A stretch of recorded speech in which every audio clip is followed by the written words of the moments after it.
Okay, well, let's go ahead and get started here. Welcome, everybody. My name's Brian Peck. I'm the Vice President of Sales and Marketing here with Mazévo. It's great to see everybody here at Mazévo Connect today. I was just thinking this is actually our 6th Mazévo Connect. I can't believe we've done 6 of these already. Has anybody been here to all 6 Mazévo Connects so far? Just raise your hand or put it in the chat. Okay, Dean has. Yeah, that's good. Okay. But yeah, I was just trying to think because some of you have definitely made most of them. I don't know if anybody's been to all of them here or not, but that's pretty good.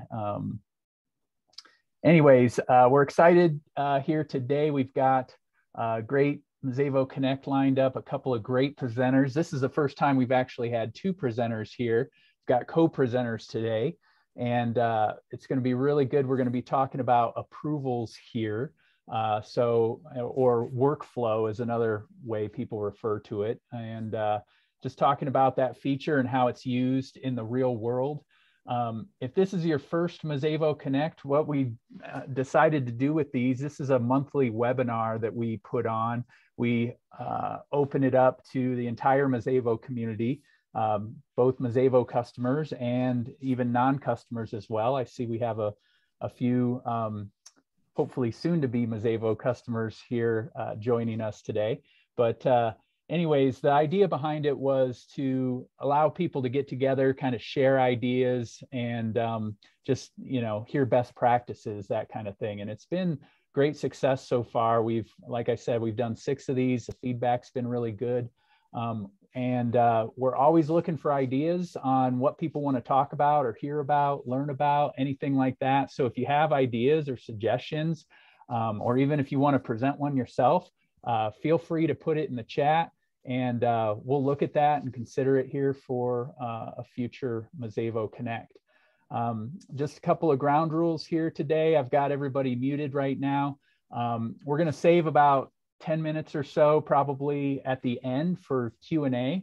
But as we're going through things, if anybody has any questions or anything like that, feel free to put them in the chat. I'll be watching the chat, and I'll make sure to get those questions to our presenters that way here. So let's see, let me just look at my list and make sure I've covered everything here.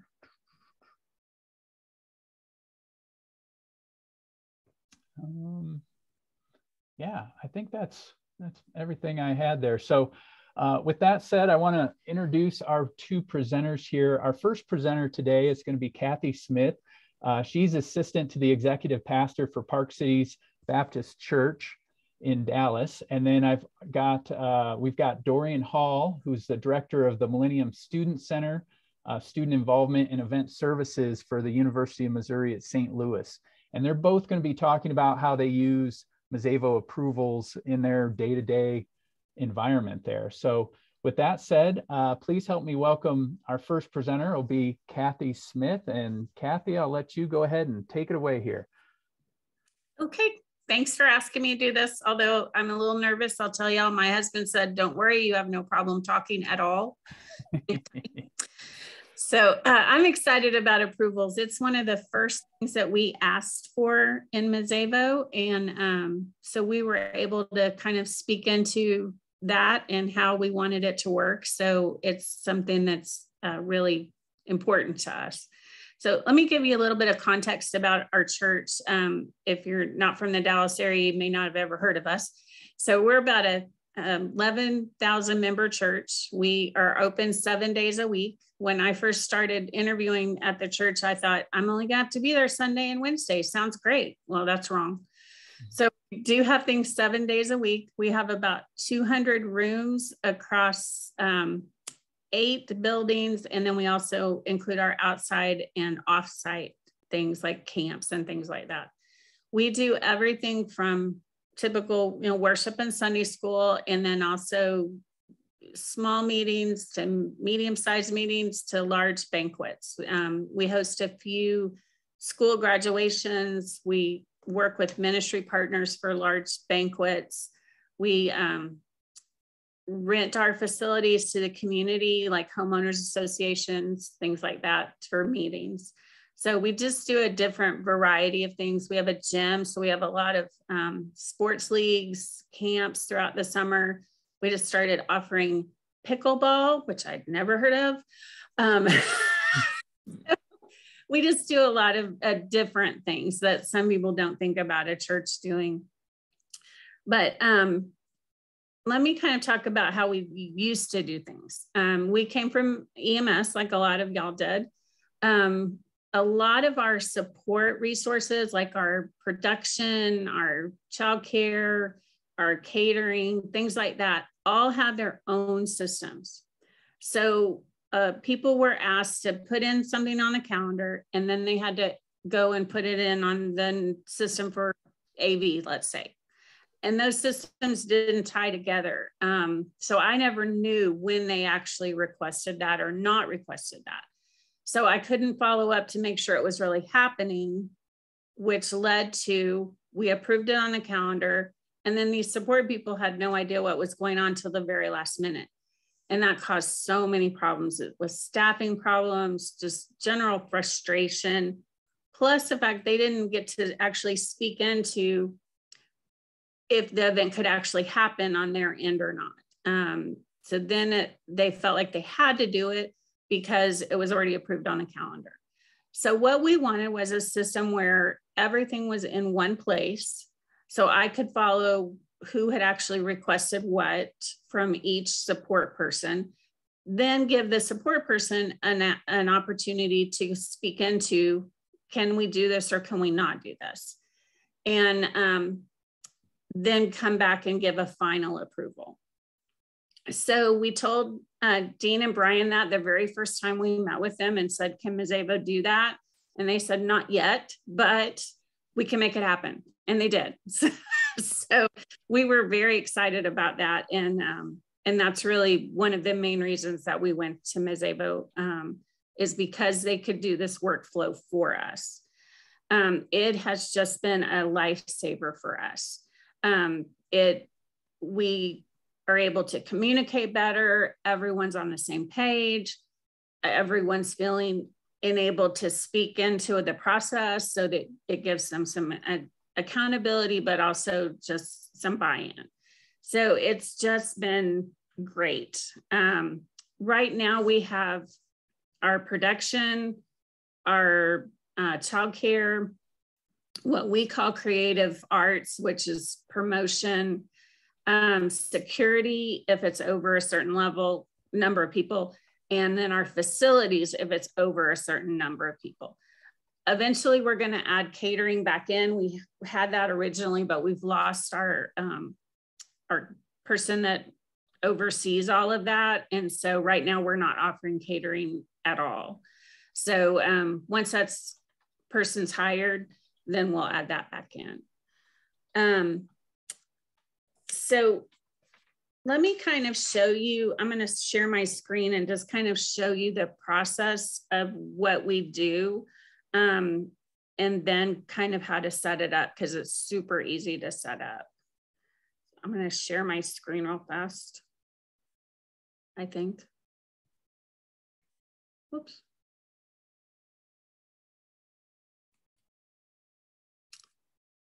Okay. Can everybody see that? Yep. Okay, so when I check everything, I go to the day at a glance, and anything waiting for review for someone to approve is on this waiting for review. So you can see we have a lot of things waiting right now. And I'm going to pick this spring program.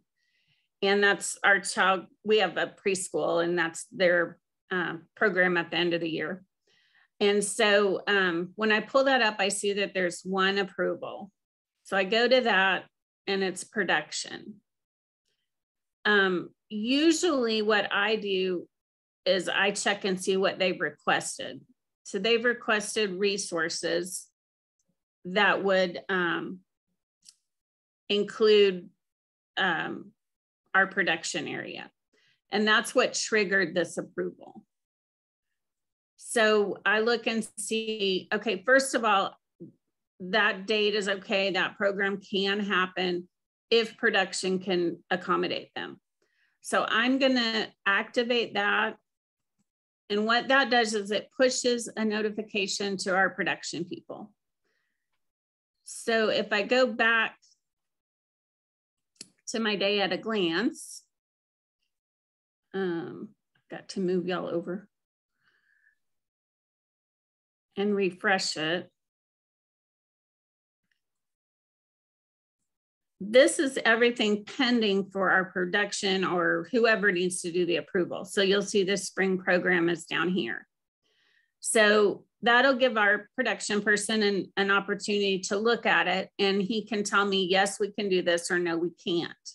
If he says, yes, we can, it moves up here into approved. And I can figure out, yes, it can really happen, or no, it can't. If he says, no, it can't, then it comes down here to denied. And he has an opportunity to write notes to tell me why it's denied. So I can go back to approval, and then I can see his notes. And basically he's saying, this is happening on a Sunday morning. We already have people there. You don't need extra stuff. And so I can take that information and know I can approve this event. They just don't need the production part of it. And then you'll also see our properties person is already approved because it's such a large event. Our security person hasn't looked at it yet. So that means I need to call him and say, hey, you need to do something on this. So I'm prompted here on who I need to call or not call. So it's a really simple process, and the fact that they automatically get notified when this happens, when I push that to them, has been great. That means we don't have to do extra notifications. We don't have to worry about emails flying back and forth. It's all in one place. And so it's been super helpful.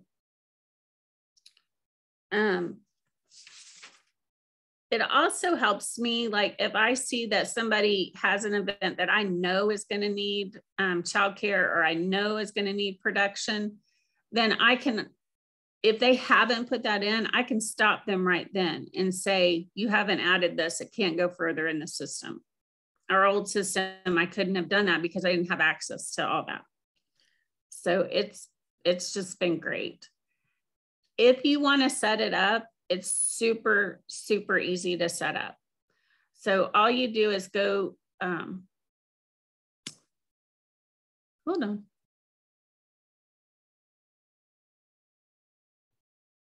Can't get out of that one. Hold on just a second.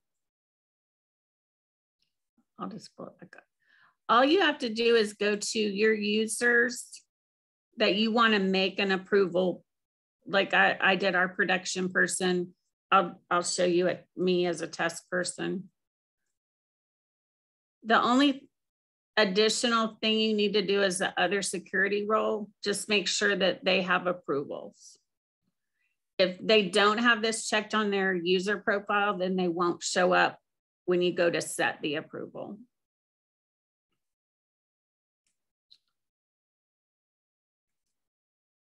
So it's very simple. Under your tools, it's just approvals.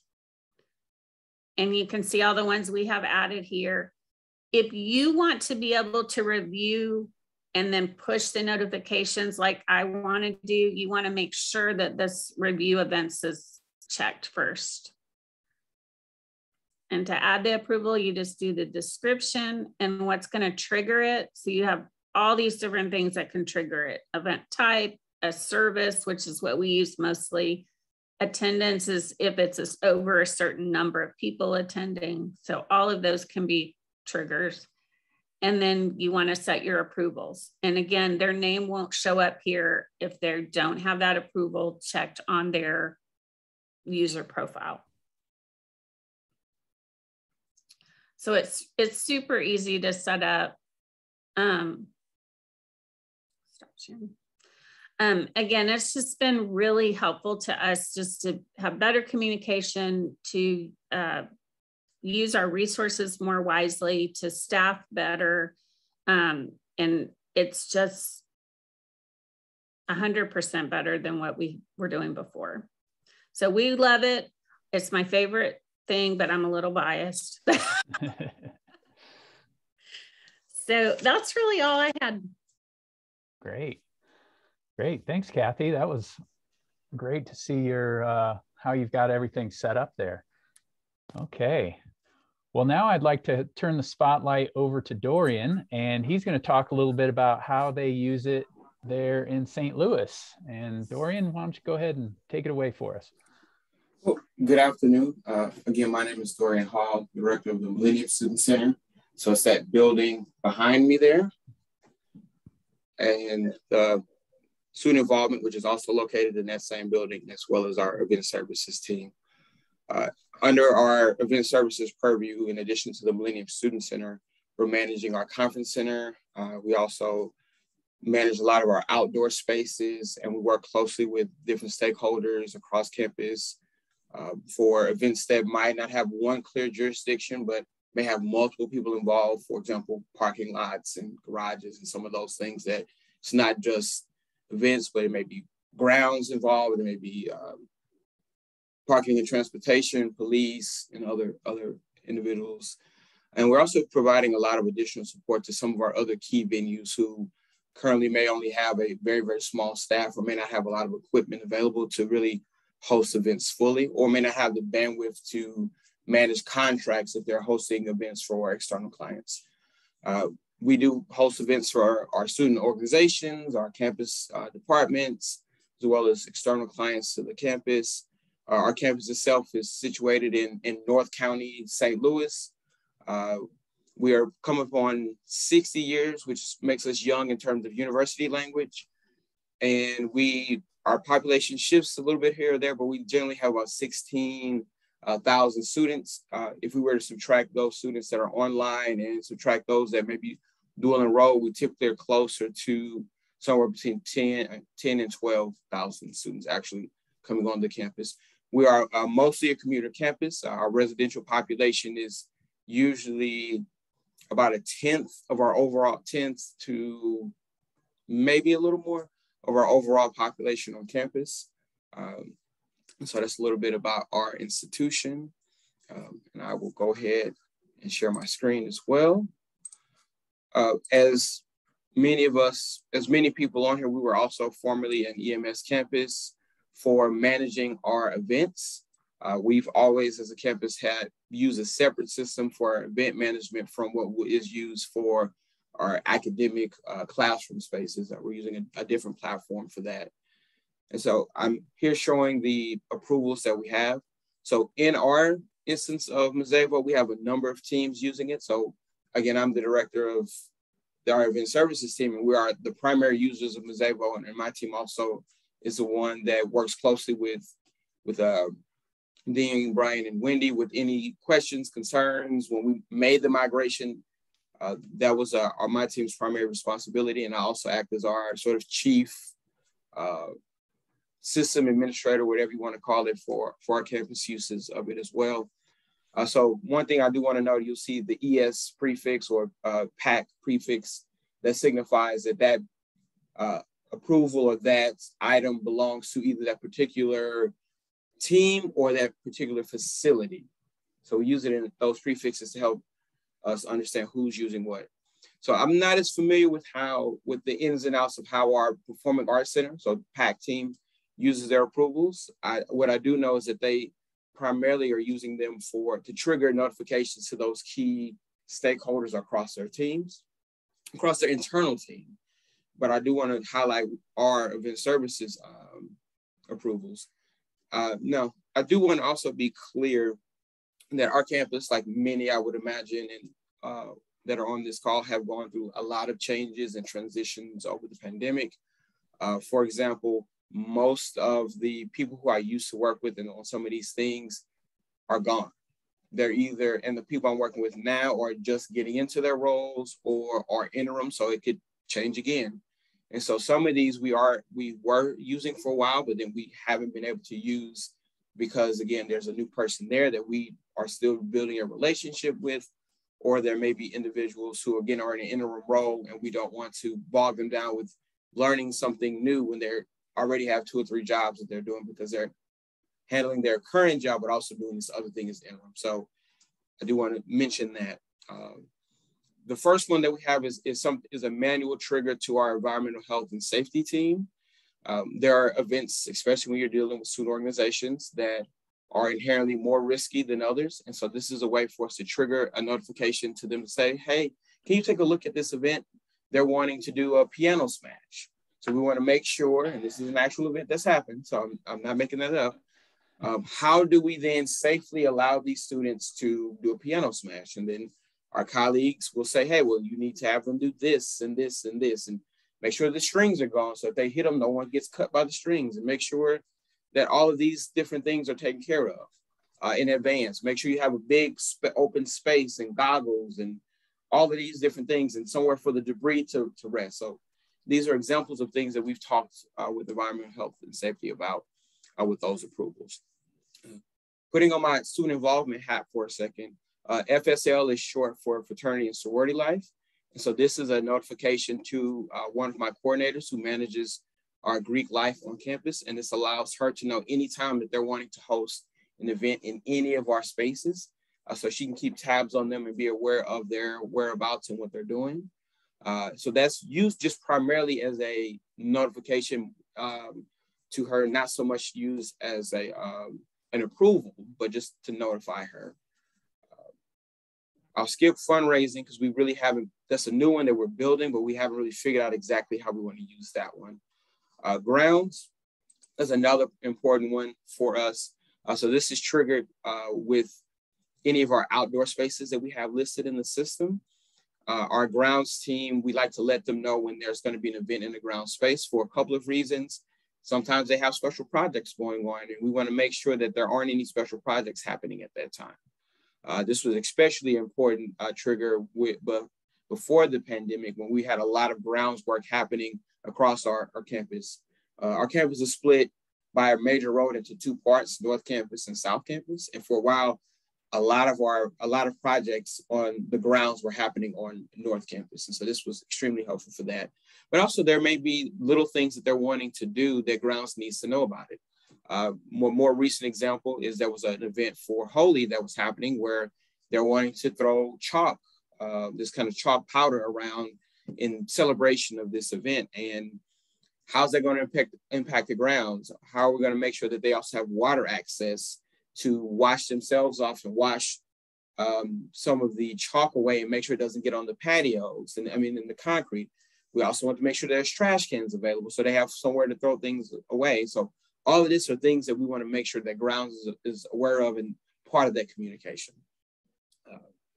My favorite of these approvals is one that we have with parking and transportation. This has just been such a lifesaver for our team because we quite literally had to put everything in the system and then go log into another system parking and transportation had and log all of that same information in their system as well. So we're essentially doing double work. So this allows us to put all of it into the system one time. It triggers a notification to our parking and transportation team, which is managed by our police. And then they're able to go in and make comments. They can go in and say, yes, let's approve this one, Crest. And then they'll go in and either block out the spaces that we need, or they just want to ticket in that area for that day. We're also able to use this if there's special needs that we have. For example, one of the processes that I manage is our mobile business units. And so primarily that's for food trucks, if someone wants to have a food truck on our campus. We have had other events where we've had a bubble bus and a comic book truck and other trucks like that, but again, primarily for food trucks. And so this allows us to work with our parking and transportation team to notify them about those types of events and what's needed for those events right in the system, and they're able to track those things. But they're also able to pull a report out of here, or I can automate a report to them to say, hey, here's all of the events that we've had. Here's all the parking charges that we've had. This is all the information that you need now to process any fees that you need to pull out of our budget to go into yours for any of the parking needs that you have. And so it makes all of this smoother and easier for everybody using this system now. And what we've done is we've built in the service order section a service orders that are directed that cover all of our parking and police needs. And so the report that I generate is just a service order report, and then I'm able to send that right on over to them on a quarterly or semesterly basis. They also have access to pull those as needed as well. So the approvals combined with those reports have made that process so much easier for all of our different teams that use Mazévo on our campus. The last one is a scheduling staffing service order. So anytime that we add a certain types of services, so if we have any, if we need to bring additional staffing in for labor for an event outside of what we may have on our normal team on any given day, if we need to bring additional staff in over the weekends to cover events, if we need our tech staff to come in, this will, when any of those things are added to a reservation, this triggers to our team to say, hey, let's make sure that we have Ken here for this event on Wednesday because we need somebody with high level tech skills here. Or, hey, let's make sure we get one of our student employees here on Saturday because we need someone to open up the building and make sure that this event is able to run smoothly. And so this has been very, very helpful for us to remember to make sure that we have staff on hand for those different events. Due to budget cuts because of the pandemic, our hours have really shrunk in our student center. And so we used to open up on the weekends and now we don't. So this has been, we don't open up unless there's an event. So these triggers have been really helpful to, again, remind us, okay, we need to make sure we schedule someone this Saturday, or make sure we schedule someone Friday night, or make sure someone here Sunday morning for those events. Or with some of the other spaces that we have that are outside of our direct purview that we sometimes support, again, making sure we have staff available to go to those other locations, from places on our South Campus to even supporting events that happen at our chancellor's residence on campus. This has really been helpful for us to remember to schedule staff for those different events that we have across our campus. All right. And that's pretty much how we have been using approvals. Again, some of them are in limbo. The fundraising one is something that we have just started to sort of play with. There are times where we have events that groups want to fundraise, and we just want to make sure that we are following all of our campus policies and procedures for that. And so we're working to try to build that and make sure it's triggering to the right people and make sure the right paperwork is being completed. But again, we haven't built that out fully yet. And that's really how we're using approvals. If there's nothing, I don't have anything else to share, so I'm interested in entertaining any questions that you may have at this time. Great, thanks, Dorian. The piano smash, that was the first time I've heard of one of those events, so yeah. I'm sure you've seen some interesting things over your tenure there. Yeah, that was pretty good. I do have a question, and Kathie alluded to this a little bit, but this would be for either of you, Dorian or Kathie. But one of the things when we were designing this, we thought a lot about was like bottlenecks. Like what do you do if somebody's not getting back with you, right? Like there's an approval out there and it goes out and then they never do anything with it. How do you address that? I watch that, and if it's somebody I know tends to bottleneck, I call them more frequently.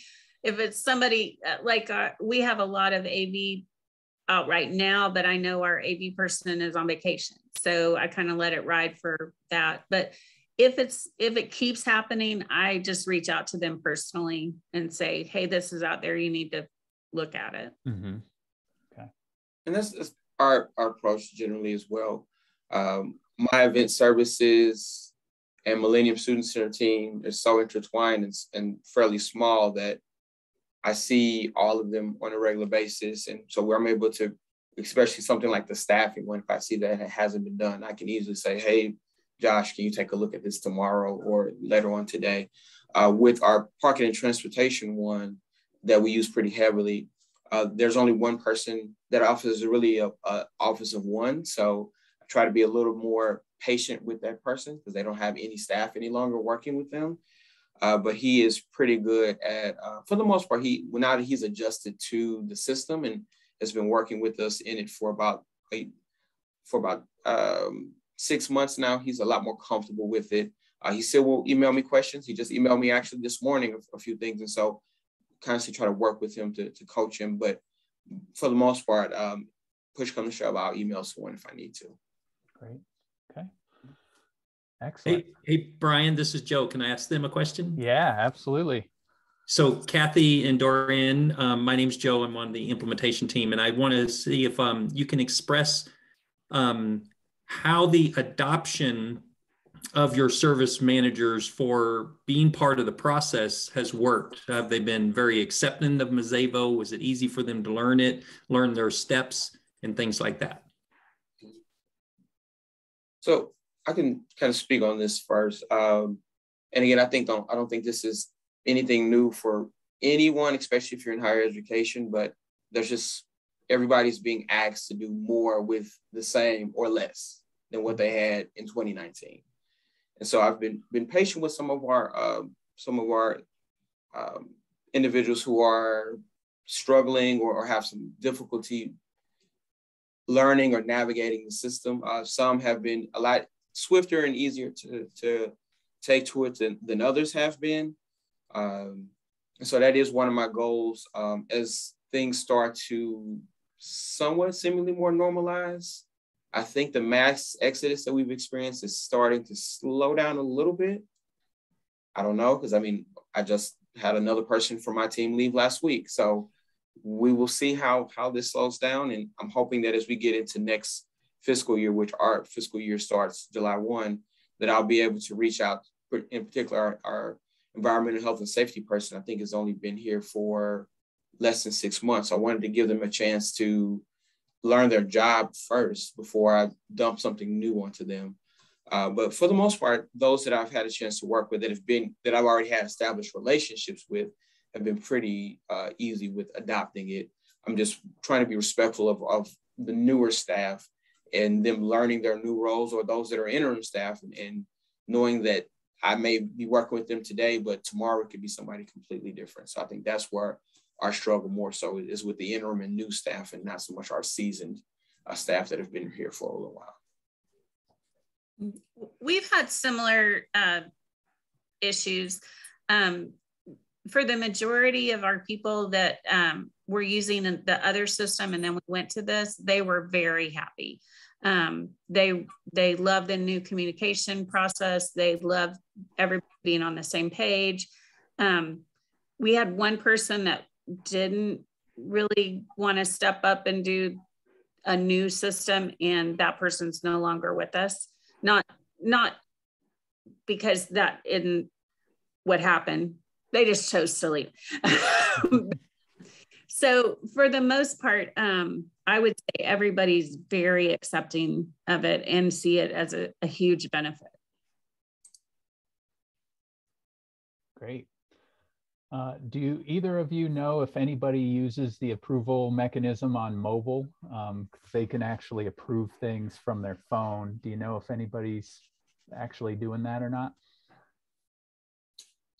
I'm not sure that, so I will say that some of our staff aren't the most tech savvy that are outside of my team.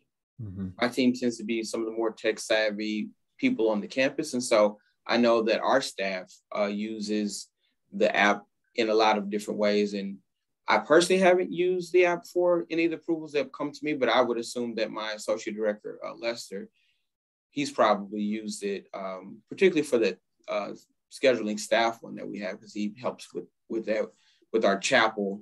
I don't think I mentioned it earlier, but we have a wedding chapel. We have a chapel that we host weddings in, and he's been managing that since our staff person left our department in September, and we're finally getting a new person starting on Monday to fill in that role. But I'm pretty sure he's been using not only the desktop version, but the mobile app to manage some of those different things that he's doing. Okay. Yeah, I would say the same thing. We probably have one person that's more tech savvy than the rest, and it's our AV person, which makes sense. Yeah. But I think he uses it, but I don't think anyone else does. Okay. Great. Let's see. Somebody just put a question in here.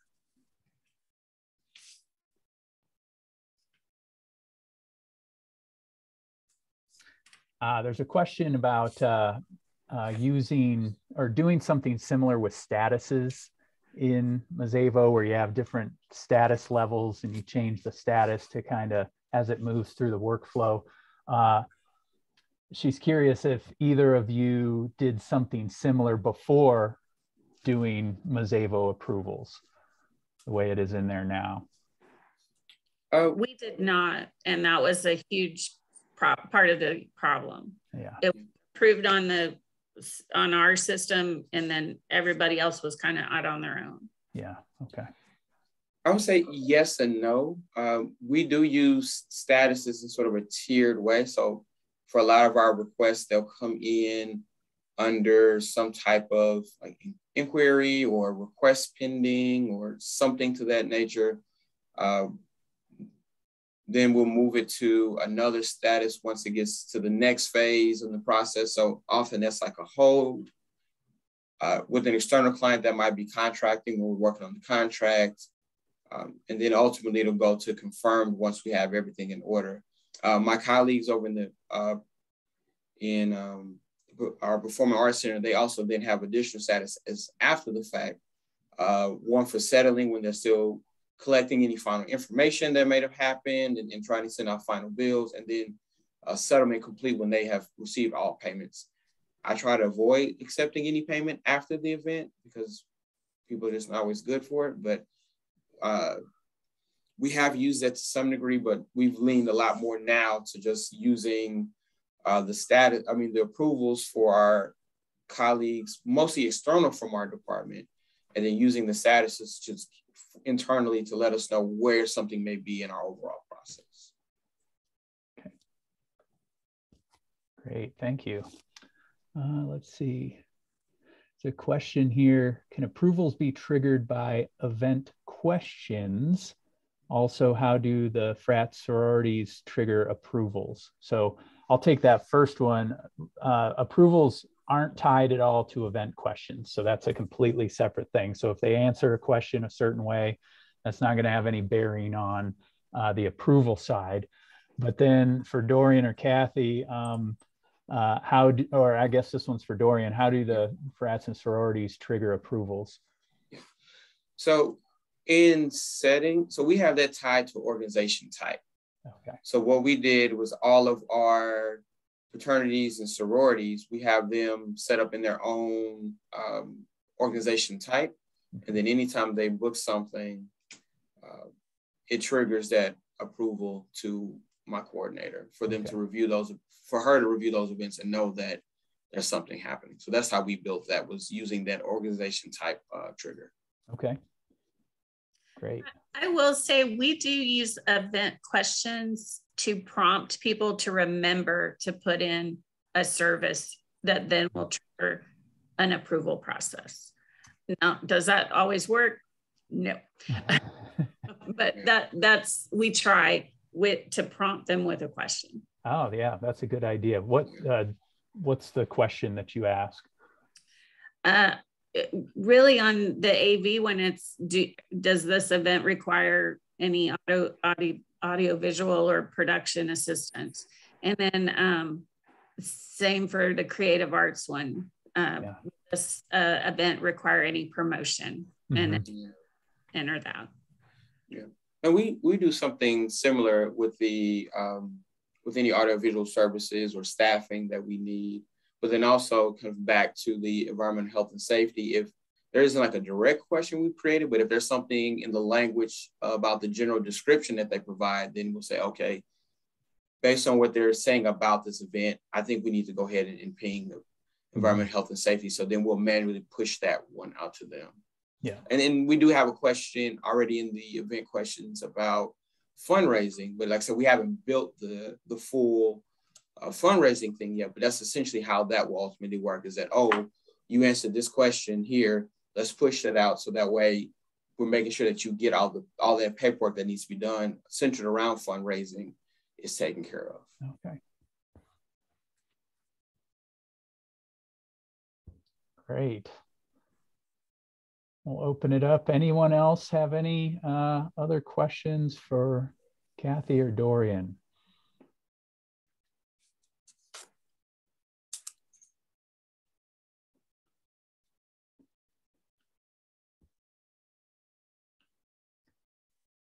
Kathie, I had one question for you. When you were showing your dashboard up there, you showed us kind of the different areas, I call them buckets, that things move through, you know, whether it's been reviewed or denied or whatever.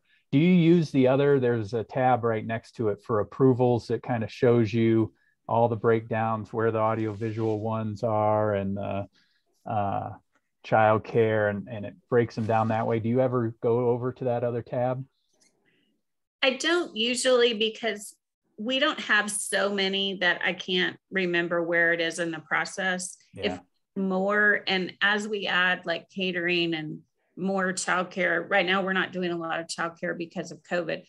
I probably will, but I don't right now. Yeah. Okay.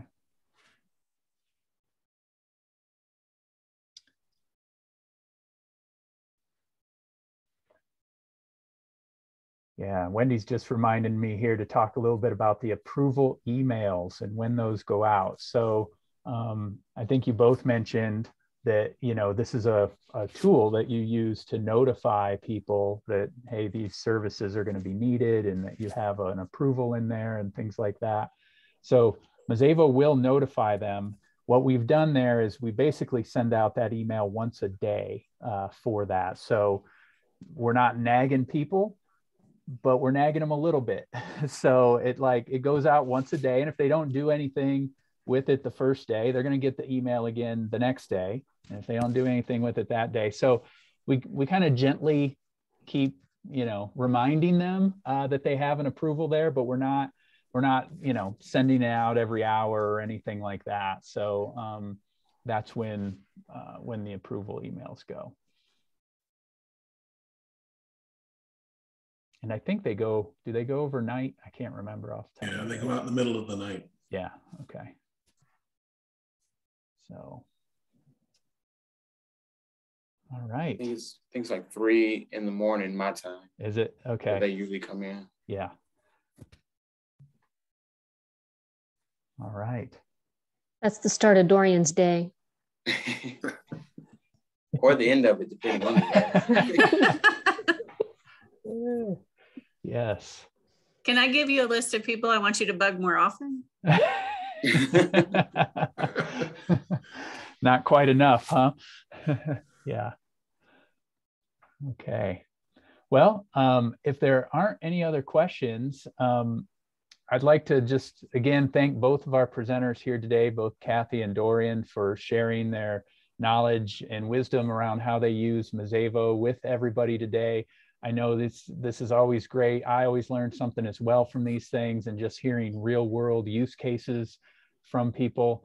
And again, we love doing these. So let us know if you have any ideas for future Mazévo Connects topics that you think would be useful or helpful for you.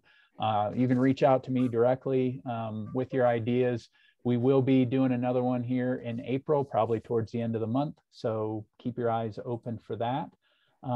But before we go, Kathie, Dorian, any last words from either of you? I love Mazévo. Oh, yeah, Thank you. We were at EMS campus for decades, and Us too. I don't miss it. I really do enjoy and love what has been put together with Mazévo. So thank you for the opportunity also to just share my experiences with those who maybe can benefit from it. Yeah. Well, thank you. Thank you so much. Thank you, everybody. So, all right. Well, thanks everybody. Enjoy the rest of your day. All right. Thank you. Bye-bye.